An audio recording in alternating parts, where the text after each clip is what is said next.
Artinya kita ingin presiden itu can do no wrong. Gak boleh salah presiden itu. Gak boleh ada cacat dia. Karena itu kita bersihkan. Termasuk kecurigaan. Kenapa? Saya juga mencurigai. Kenapa seseorang yang lulus dari universitas tidak bisa berpikir abstrak? Coba. Tidak bisa berpikir konseptual. Maka saya curigai. Kalau saya bilang bangsa tuh Jokowi, Anda akan bilang Anda maki. Orang itu lagi berbaring memaki-maki kalimatnya bangsat, tetapi sebetulnya dia lagi gembira. Bagaimana you cari representasinya? Itu hanya bisa dibaca dengan metode dalam ilmu hukum namanya hermeneutics of suspicion. Oke. Pernah belajar itu nggak? Oke. Oke. Sekarang begini. Yang jadi tumpuan hukum positif Indonesia yang bersumber pada pelajaran-pelajaran dari Hans Kelsen. Anda pasti belajar. Anda pernah belajar Hans Kelsen? Pernah.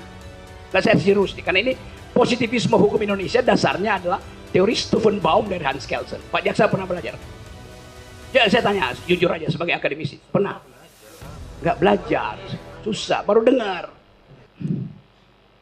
Kasus ini dari awal kasus politik. Bukan, karena yang dipersoalkan ada tokoh politik namanya Joko Widodo yang adalah presiden. Kalau Joko Widodo yang saya temuin tadi di sekolah 26, yang nggak ada soal. Ngapain? Justru karena tadi prinsip noblesse oblige, maka seluruh mata itu mesti diarahkan dengan kecurigaan penuh pada Jokowi. Itu dasarnya. Standar berpikirnya begitu. Anda tidak hadapi seorang warga negara terhadap warga negara yang lain, enggak, terhadap kedudukan noblesse oblige dari presiden. Artinya kita ingin presiden itu can do no wrong. Gak boleh salah presiden itu. Gak boleh ada cacat dia. Karena itu kita bersihkan. Termasuk kecurigaan. Kenapa? Saya juga mencurigai. Kenapa seseorang yang lulus dari universitas tidak bisa berpikir abstrak? Coba. Tidak bisa berpikir konseptual. Maka saya curigai. Jawab pertanyaan saya tadi. Ketika saya menjelaskan tadi kasus itu tadi, jawaban saudara gimana? Ya. Karena memang filsafat. Logika apa tidak? Ya, memang kalau filsafat begini memang, Jadi karena ini ahli filsafat, jawabannya ya filsafat, Ya, silakan, Tolong penonton diam, tolong ya tertib ya, penonton tertib ya. Saya ingatkan penonton tertib, Ini sidang, tolong ya. Silakan dilanjutkan Pak Jaksa, silakan. Ya, oke. Menurut filsafat ya, saudara ahli kayak gitu, pemberitaan apapun, penyebarluasan informasi apapun kayak gitu kan, sebelum ada keyakinan atau data yang terverifikasi, kan tidak boleh istilahnya menyebarkan itu suatu kebohongan atau melakukan tidak sesuai data kayak gitu. Karena itu menyangkut kredibilitas seseorang kayak gitu. Menurut pendapat ahli gimana? Itu yang saya bantah dari tadi, nggak ada kredibilitas seseorang di situ. Presiden nggak punya kredibilitas sebagai manusia yang punya jabatan publik. Apa kredibilitas presiden? Dia dipilih rakyat supaya meneruskan kepemimpinan. Dia juga bisa dijatuhkan rakyat. Apa kredibilitasnya? Intinya Anda mesti paham, di dalam hukum, person in law, yang adalah human dignity. Oke, saya lanjutkan ya.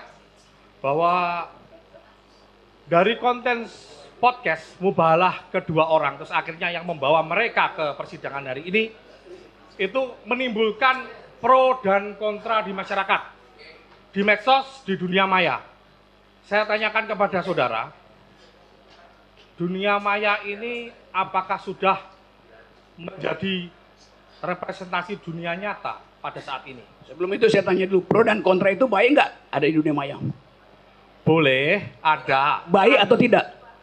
Pro kontra itu kalau misalnya sekarang kita melihat tidak ada saling mencaci maki, saling kebencian, normal-normal saja nggak apa-apa ahli. Oke, karena di sini menimbulkan antara mereka, mohon maaf, mereka yang pendukung pemerintah dalam arti ini Presiden Jokowi dengan mereka yang kontra pemerintah, itu terjadi debat kusir yang tidak tahu jeluntrungannya, alurnya selesainya kapan, malah timbulnya perpecahan, kebencian kayak gitu. Menurut saudara hal ini itu sudah representasi di dunia nyata apa belum? Saya terangkan pelan-pelan ya, Pak Jaksa ya. Perlahan. Tolong penonton tenang. Pertama, you pakai istilah pro kontra. Pro kontra itu maksimal yang satu puji, yang satu caci. Kalau dua-dua puji itu hanya pro-pro. Nangkap nggak? Ya. Kalau duanya mencaci artinya kontra-kontra. Ya. Dunia ini pro kontra. Anda tidak bisa mengusul, Anda pro kontra tapi saling puji aja ya. Anda pro kontra tapi saling caci. Jadi secara logis definisi Anda itu cacat di dalam definisi. Oke. Sekarang begini. Tenang, sekali lagi tenang, tenang. Oke. Tenang, Saya mikir pro kontra tadi, saya mengatakan bahwa saya ingin saya tanyakan kembali lagi. Dunia maya menurut saudara ahli ini merupakan representasi dunia nyata apa tidak? Dunia maya itu, perhatikan ya kalimat saya. Sesuatu yang diupload ke dunia maya mengalami abstraksi. Anda nggak bisa lihat. Kalau saya bilang bangsa tuh Jokowi, Anda akan bilang Anda maki. Orang itu lagi berbaring, memaki-maki kalimatnya bangsat. Tetapi sebetulnya dia lagi gembira. Bagaimana cari representasinya itu? Itu hanya bisa dibaca dengan metode dalam ilmu hukum namanya hermeneutics of suspicion. Oke. Pernah belajar itu nggak? Oke. Sekarang begini. Sekali lagi saya peringatkan penonton ya, tolong jangan teriak-teriak. Ini sidang ya. Mohon saudara ahli ingat-ingat. Tolong kembali, dihormati ya. sidang ini. Saudara ahli ingat-ingat kembali. Ini kutipan yang saya tanyakan kepada saudara. Itu dalam kapasitas ketika pada waktu itu saudara pernah menjadi saksi dalam persidangan Ratna Sarumpait? Pernah? Saksi Ratna Sarumpait di perkara yang bersangkutan. Ini tadi yang saya tanyakan itu hanya sekedar bahwa saudara konsisten atau tidak di sini karena saudara memberikan pernyataan di situ. Dunia maya pada waktu itu merupakan representasi dunia nyata. Anda tahu arti representasi? Saudara mengatakan itu enggak? Iya betul. Ya betul, cukup. Bentar. Cukup. Anda tahu nggak representasi itu bukan identitas primer. Oke. Namanya representasi. Saya tanyakan sudah dijawab. Ini saya melanjutkan pertanyaan yang lain. Oke. Ini Lanjut, pertanyaan lanjut. Sekali lagi saya ingatkan.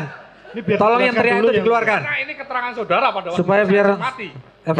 ini. Yang tadi sekedar itu ya cuma sekedar yang Anda bacakan. Panjang lebar saya terangkan di situ. Ini saya kutip. Oke, kutip kutip panjang lebarnya. Timbul pro kontra di masyarakat, di medsos, di dunia maya.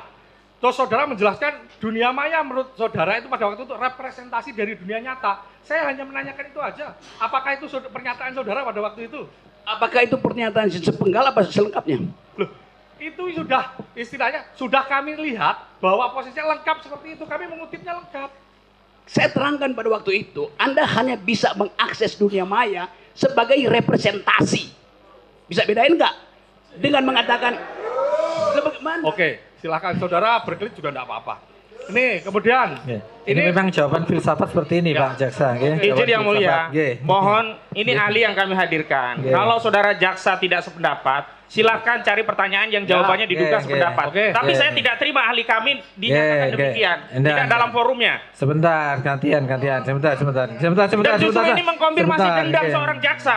Enggak, gini sebentar. Semua punya hak yang sama. Tolong, siapa yang berteriak itu tolong keluarkan. Yang berteriak itu keluar. Keluarkan yang suka berteriak itu keluarkan. Dari tadi saya memperhatikan penonton tidak tertib, keluar masuk saya. Tolong jangan berteriak ya, dukung Nggih. kami dengan tertib. Kalau memang mendukung silakan dengan tertib. Kita lihat sidang-sidang di tempat lain itu bisa tertib, kenapa di sini tidak? Nggih. Terus ini dua Nggih. pertanyaan terakhir ahli ya. Oke, silakan Pak Jaksa. Nggih. Dalam konteks kekinian atau masa kini bahwa memaknai keonaran atau onar itu kan tidak dalam artian yang sempit karena dengan majunya teknologi dan perkembangan zaman, ya kan? Yang ingin saya tanyakan, apakah keonaran atau keributan itu di dunia maya, medsos tadi, yang saudara pernah saya tanyakan tadi, itu harus sifatnya itu harus fisik? Itu pertanyaan saya. Harus fisik atau enggak? Huru-hara, pukul-pukulan, Maya. bakar-bakaran kayak gitu, keributan di dunia medsos, maya antara pro kontra, itu apakah bisa memenuhi kualifikasi keonaran atau onar? Itu namanya faulty reasoning, namanya red herring gitu. Anda Bisa di Indonesiakan? bisa, Anda bisa. Saya ajarin sedikit. Istilah filsafat soalnya harus diterangkan. Saya ajarin sedikit ya. Nggih. Ini lagi sibuk orang nyari kambing hilang itu. Tiba-tiba sebelah sana datang tukang jual obat bilang bahwa saya jual obat yang bisa saudara masuk surga. Maka Anda pindah dari kerumunan ini, pindah ke situ. Itu namanya red herring. Mengambil atensi lain dari hal yang lagi dipercakapkan. Anda lakukan faulty argument itu. Anda sendiri bilang itu dunia maya. Lalu Anda bilang mesti ada kegiatan fisik nggak di dunia maya? Bagaimana mungkin dunia maya ada kegiatan fisik? Kan saya melihatnya kan itu kan tidak boleh dimanai sempit sekarang dengan perkembangan teknologi dan begitu. Sudah, oke. Sebentar. Ini Oke. terakhir ini. Oke, silakan terakhir. Oke, ya. monggo. Dari saya. Oke. Ini kembali lagi tentang keonaran tadi. Pro kontra. Ya. Dari segi bahasa, menurut saudara, apakah bentuk suatu keonaran atau onar? Terus Ini berikutnya, filsafat, ahli filsafat ya, ini. Dari segi kegaduhan di filsafat. medsos, apakah bisa diartikan sebagai bentuk keonaran? Itu aja penegasan saja. Penegasan, ya. Hukum itu dilakukan dengan dua maksud. Pertama, menuntut keadilan dengan segala macam versi. Kedua, menguji keadilan itu. Karena itu ada peran devil's advocate. Advocatus diaboli, bahasa latinnya. Yang memang tugasnya membuat keonaran. Anda lakukan hal yang sama. Ini semua keonaran. Kan itu maksudnya. Iya nggak fisik. Tetapi nggak boleh.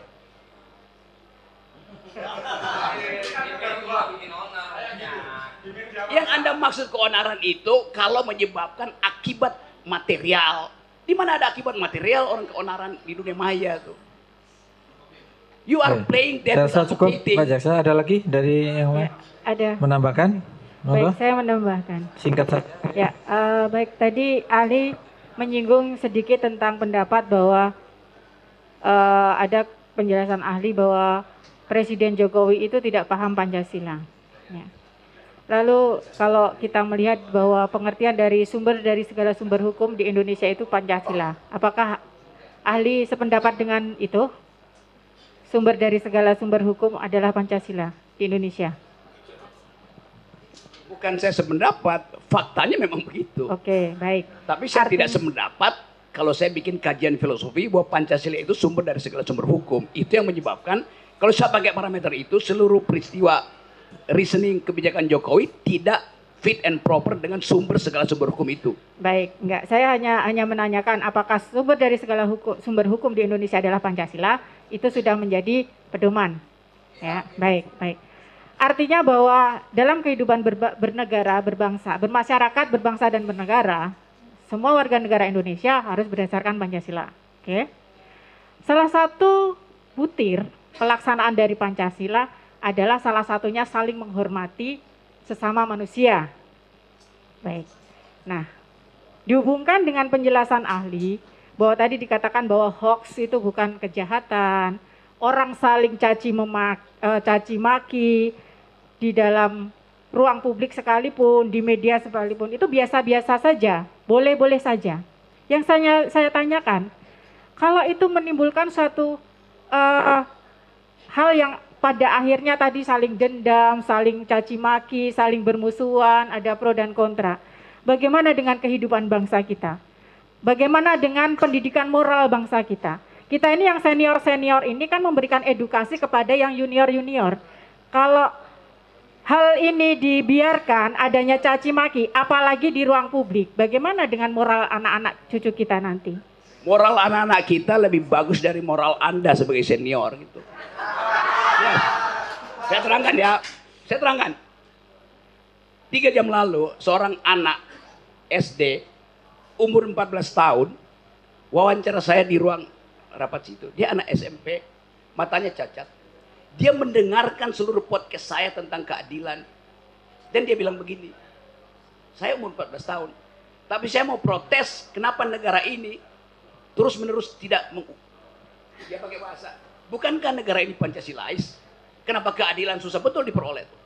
Dia tidak berpikir, dia intuisi melihat keadaan. Anak umur 14 tahun. Dia tahu bahwa seluruh kegiatan seminggu ini bertumpu pada peristiwa di Departemen Keuangan.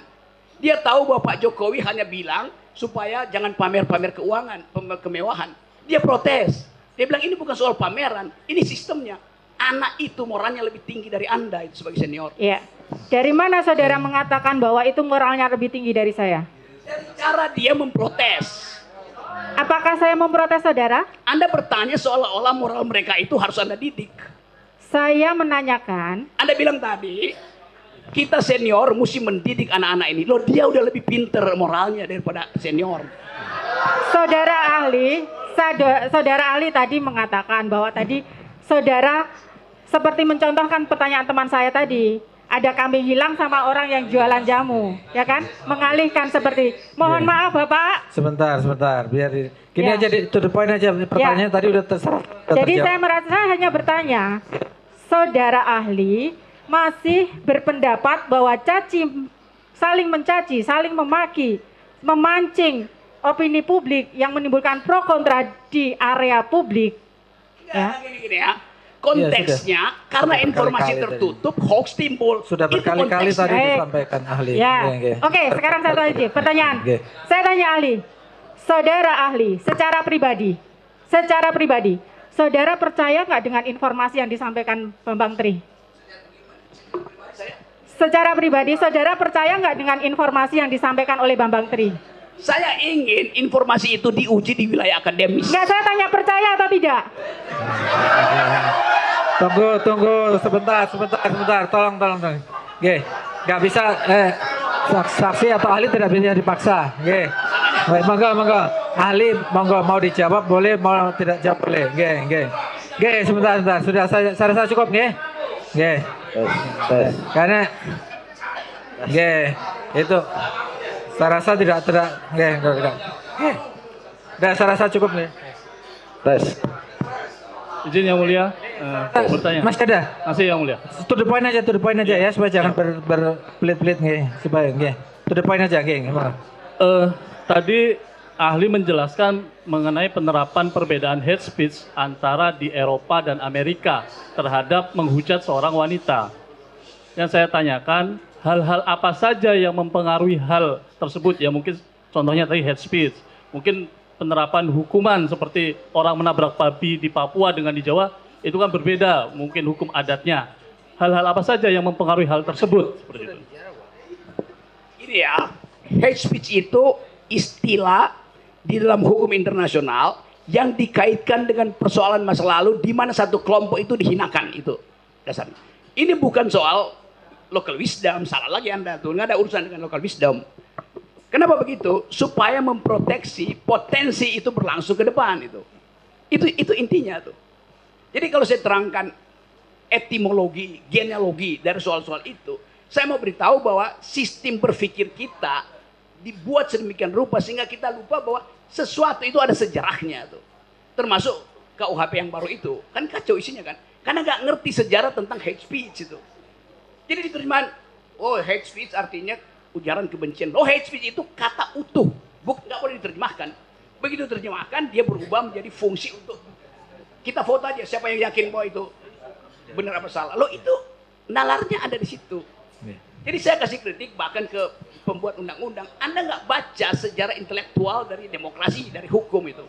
Itu pentingnya di Fakultas Hukum diajaran intellectual history, legal philosophy. Itu jadi kalau saya layani pertanyaan begini, itu saya cuma bayangkan kalian di Fakultas Hukum belajar apa itu? Kalian belajar undang-undang bukan hukum. Saya semua tahu ya, kalau kita semua belajar filsafat, jadi Pak Jaksa, Pak pengacara juga tahu. Mungkin jawaban yang disampaikan oleh ahli mungkin saja tidak sesuai dengan apa yang kita pikirkan kan. Karena jawaban filsafat itu memang begitu. Tapi sudah cukup ya saya rasa untuk Jaksa, cukup ya. Mungkin dari majelis ada satu aja yang mulia. Ya, Satu ada. aja terkait pendapat. Depan aja. Saudara, Kita mau skor istirahat nih. ya, saudara ahli ya, satu aja terkait kebebasan berpendapat ya. Tadi ahli menjelaskan memang masyarakat bebas berpendapat, bebas mengutarakan kritik, kritis dan segala macam ya. Menurut ahli, apakah kebebasan berpendapat tersebut, apakah sebebas-bebasnya tanpa ada batasan-batasan, tanpa ada aturan-aturan yang diatur di dalam negara kita selaku negara hukum? Secara normatif tidak boleh ada larangan terhadap kebebasan berpendapat. Tunggu dulu. Secara normatif. Pendapat ahli. Karena prinsipnya adalah hanya mungkin seseorang itu dihargai dignitinya kalau seluruh pendapatnya dia keluarkan.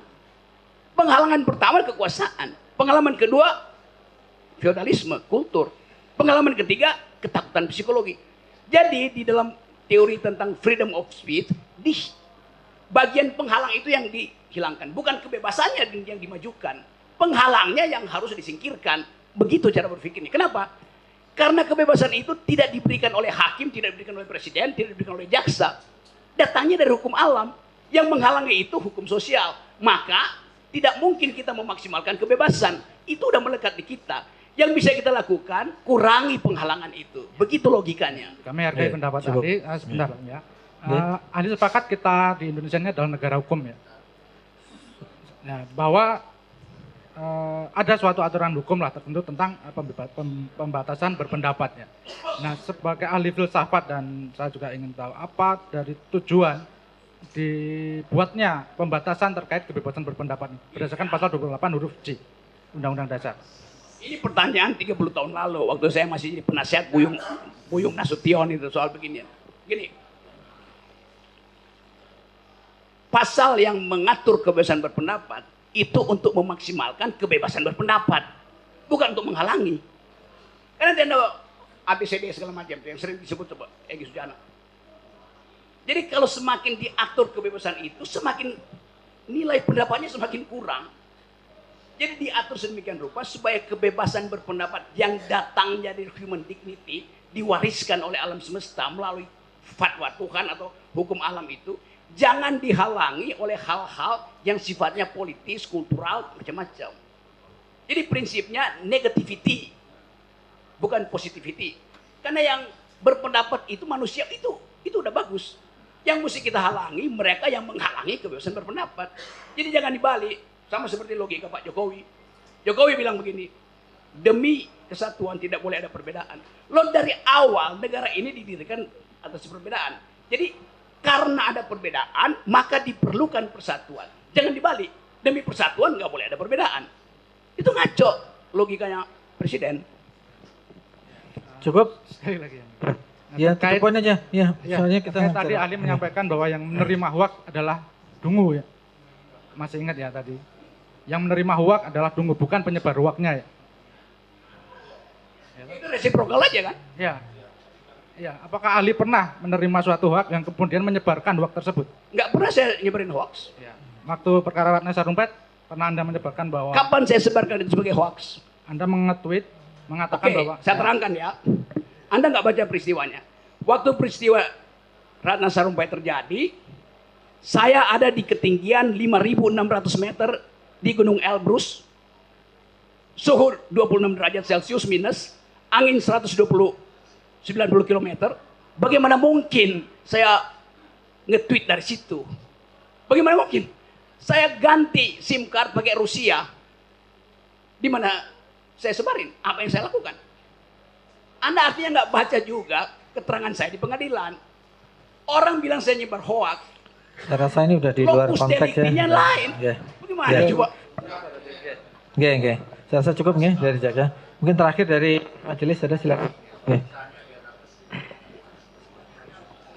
Terima kasih, Ketua Majelis. Ahli ya, saudara ahli. Baik. Kalau dari jawaban saudara pertanyaan penasihat hukum, jaksa penuntut umum, kalau sependapat saya menyimpulkan, saya cuma mencatat tadi. Saya simpulkan bahwasanya filsafat itu cara berpikir radikal, keras, ya. Bahwasanya malah justru menghendaki untuk perubahan undang-undang gitu. Sependapat. Perubahan undang-undang. Yang saya terangkan tadi, banyak perubahan undang-undang tidak didasarkan pada legal reasoning, pada penalaran hukum, apalagi pada filsafat hukum. Itu kesalahannya pada kurikulum kita tuh. Tapi kalau berpikir secara radikal sependapat berarti ya? Ya, itu dasarnya Pak Hakim. Terus kemudian tugas filsafat, kalau ini kesimpulan saya sepertinya hanya bukan menjawab pertanyaan, tetapi mempersoalkan jawaban itu malah. Iya betul. Ya, oke. Kemudian ada lagi dari jawaban-jawaban saudara yang berikan tadi itu dasarnya hanya ingin mengetahui, atau kalau istilah kerennya mungkin ontologi ya. Betul, seperti Untuk itu. mengetahui bukan ontologi, epistemologi. Epistemologi itu bukan cara mendapatkan pengetahuan, epistemologi itu. Iya, sekaligus mempertanyakan dasar dari pengetahuan itu diperoleh. Jadi ada ontologi, epistemologi, terus satunya lagi apa itu? Aksiologi. Nah, jadi kalau kesimpulan saya seperti itu, betul? Betul, Oh, Pak Hakim. betul. Ya, itu akan kami gunakan sebagai majelis hakim Oke, nanti terima kasih. dalam membuat keputusan ya. Oke. Kemudian satu lagi. Tadi kan Saudara ahli menjelaskan penemuan bisa dilakukan secara reasoning, akal. Begitu. Nah, kemudian agar menjadi reasoning itu secara norma diterima, ya kan? Sementara kita mungkin dalam membuat keputusan menggunakan itu. Tetapi ternyata tidak diakui atau tidak diterima oleh masyarakat yang tidak setuju dengan akal yang kita sampaikan. Ya. Adakah secara filsafat hukum atau filsafat untuk menjadikan kriteria atau ukuran bagi majelis hakim dalam mengambil penemuan itu secara reasoning? Oke, terima kasih. Ini Pak Hakim mengikuti literatur terakhir di dalam studi hukum itu. Saya terangkan pelan-pelan ya. Memanfaatkan logika, legal reasoning, justru itu yang jadi tumpuan hukum positif Indonesia yang bersumber pada pelajaran-pelajaran dari Hans Kelsen. Anda pasti belajar. Anda pernah belajar Hans Kelsen? Pernah? Nah, saya serius nih, karena ini positivisme hukum Indonesia dasarnya adalah teori Stephen Baum dari Hans Kelsen. Pak Jaksa pernah belajar?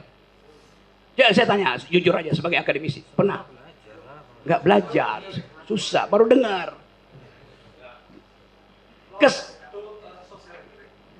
Apa? Oh, salah lagi. Dilanjutkan Itu aja. Roscoe. Dilanjutkan aja, saudara ahli. Saya terangin ini. Tolong dilanjutkan aja. Itu sebagai bahan. Itu namanya pure theory of law dari Hans Kelsen yang mengatakan bahwa hukum itu bisa ditarik dari norma di atasnya tanpa perlu uji faktanya. Dan Hans Kelsen di Indonesia diterjemahkan secara keliru, sama seperti soal Pancasila tadi. Menurut Hans Kelsen, sumber hukum pertama itu tidak boleh konkret. Karena itu dia sebut sebagai fiksi hukum. Pancasila itu konkret, ada 5 sila. Pancasila itu konkret, ada tanggal lahirnya. Stat fundamental norm nggak boleh ada tanggal lahirnya. Supaya dia jadi regulatif ideal, ide yang menuntun aja, jangan dibumikan ide itu. Kenapa begitu? Karena Hans Kelsen adalah murid dari Immanuel Kant yang juga menulis filsafat yang disebut Reinen Vernunft, logika murni itu. Ini bahayanya kalau Anda belajar hukum tanpa belajar filsafat hukum, itu soalnya.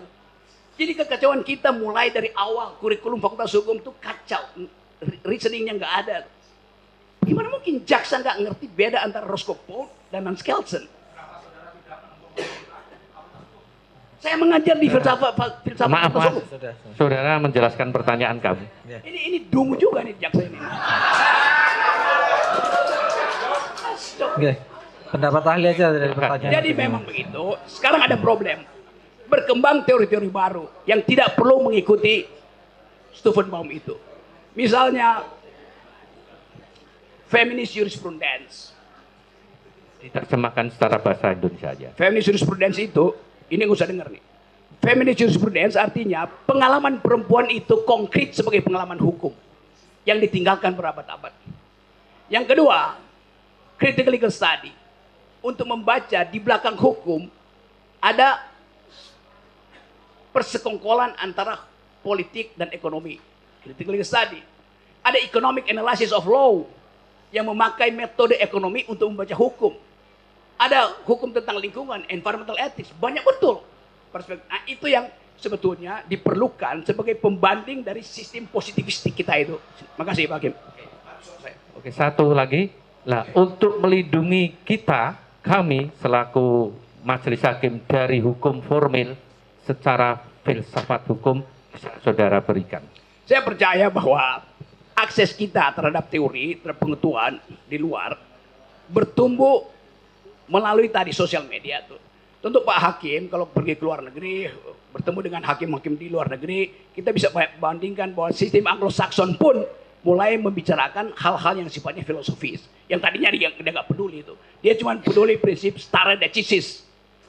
Tapi sekarang karena ada krisis lingkungan, orang belajar lagi tentang dasar-dasar filsafat hukum yang memungkinkan manusia itu diolah di dalam kapasitas sebagai warga, bukan sekedar warga negara, tapi warga bumi itu. Jadi etik lingkungan itu tumbuh secara bagus sekarang. Dan itu mempengaruhi juga sistem hukum ekonomi. Di Davos kemarin, bulan Januari, ada keputusan bagus bahwa pertumbuhan ekonomi tidak boleh lagi dilindungi oleh hukum positivistik yang pro akumulasi itu. Ada hukum baru tentang lingkungan, solidarity, human solidarity. Jadi semua peralatan hukum kita harusnya kita revisi itu. Karena keadilan itu evolve. Keadilan itu in the making. Keadilan itu tidak konstan. Jadi bagian ini yang terima kasih betul karena Pak Hakim artinya mengundang saya untuk memberi ceramah tentang perkembangan ilmu hukum. Terima kasih. Oke, saya rasa cukup ya. Saya tidak bertanya, cuma mohon kepada majelis hakim boleh. Oke. Oke, apa itu? Saya tidak mengambil kesempatan saya. Tadi saya mendapat sedikit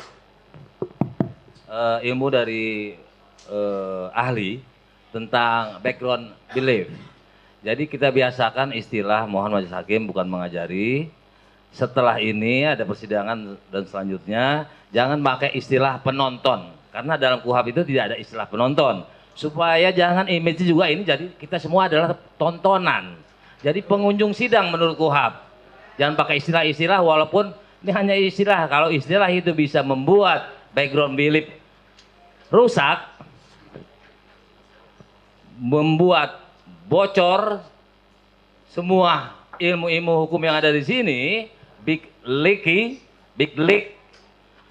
Jadi saya minta pengunjung sidang. Kalau kita bilang penonton, jadi kita semua juga penonton. Padahal image di publik kita ini memang sedang dagelan. Mohon maaf. Jadi mohon pakai istilah KUHP saja, yaitu pengunjung sidang. Demikian cukup. Oke, bisa diterima. Satu hal lagi yang mulia. Nggak masalah. Ini penting sekali. Nggak ada masalah itu. Setelah Bung Rocky selesai, mungkin sudah menjelaskan semua dan pulang gitu. Tapi kita akan lanjut nih, Bung. Menjadi mungkin pemeriksaan terdakwa. Terdakwa. Kemudian ujung-ujungnya ada penuntutan. Kemudian kita suruh bikin pembelaan. Padahal sudah dibatasi oleh pasal 143, dakwaan ini kan sudah nggak jelas, nggak lengkap, nggak sempurna lah, dengan tidak ada ijazah aslinya. Kan harusnya sidang berhenti. Kenapa kita harus teruskan lagi sidang yang bertele-tele? Sebentar, itu. Karena sudah harus jelas. Akibatnya begitu, dakwaan kan sudah nggak jelas, sudah jelas. Kita bisa pahami, itu kan keinginan saudara. Gitu, tapi kan sesuai KUHP, segala perkara yang disampaikan ke hakim harus kita selesaikan. Tidak mungkin kita menghentikan di tengah jalan. Tapi KUHP juga menentukan bisa batal demi hukum. Itu kan kalau diajukan eksepsi di awal kan tidak. Walaupun tidak ada eksepsi, ini kan persidangan. Iya, nanti kita yang mempertimbangkan, itu kan di kewenangan di kami, itu nanti apakah dakwaan batal demi hukum apa tidak. Selalu pertimbangan sampai udah saksi semua, dia tetap tidak bersalah, nggak ada kesalahan yang jelas. Soal bersalah tidak itu nanti setelah vonis. Sebelum dinyatakan bersalah, tetap kita menganut asas praduga tidak bersalah. Jadi kalau begitu, dari kesimpulan pembicaraan kita tadi, dengan semua yang jelas tadi sudah disampaikan adalah kedunguan dalam konteks sidang ini, kita jadi ikut dungu juga semua. Itulah satu persoalan serius yang mulia. Yang mulia ini bisa menembuskan persoalan hukum ini dengan jelas sebagai hakim. Mudah-mudahan insya Allah. Bahkan menemukan hukum. Hakim bisa menemukan hukum. Bahwa ini udah nggak benar gitu loh. Jasa Jokowi itu palsu. Kalau ada mana yang asli? Sekali lagi itu sudah sekali lagi sering ditanyakan itu sudah. Saya kira itu. Jadi untuk hari ini keterangan ahli saya cukup, ahli bisa meninggalkan. Ada? Izin karena beliau mau tiket pesawat jadi kan. Makanya ahli selesai, ahli boleh meninggalkan tempat. Karena keterangan ahli silakan pendapat disampaikan di masing-masing nanti ya. Tidak kita tanyakan kepada terdakwa karena keterangannya hanya pendapat. Oke. Oke. Oke.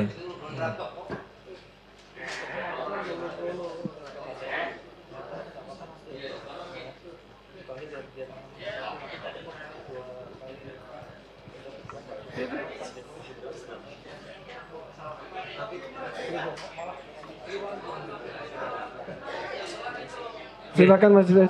Oke. Oke, setelah tolong pengunjung sidang tolong yang keluar ya, di luar. Kalau memang mau berkomentar di luar ya. Oke. Yang namanya pengunjung sidang itu duduk rapi, anteng mendengarkan sidang sesuai kayak sidang-sidang di televisi itu loh, di Jakarta kok bisa tenang, penontonnya tidak bersorak-sorak gitu ya, maunya seperti itu.